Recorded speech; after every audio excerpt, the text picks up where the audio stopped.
Hey guys, here's a really great vanilla cake recipe for you to try. These are the ingredients you'll need, and the measurements are listed down below.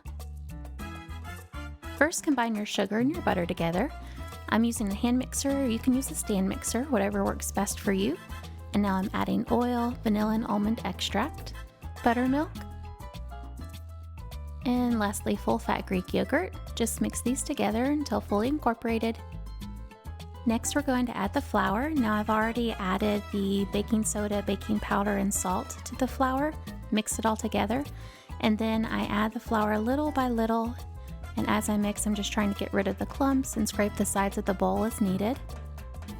When about half the flour has been added to the mixture, I add in 1 egg at a time. And once all the eggs have been added in, I add in the rest of the flour.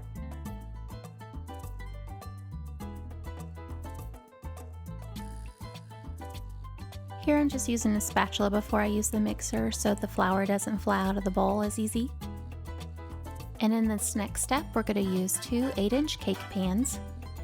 Be sure to generously butter and flour them so that the batter doesn't stick. Next, half the pans on the counter to get any air bubbles out, and then bake at 350 degrees for about 25 to 30 minutes. When a toothpick is removed and you don't have anything sticking to it, the cakes are done.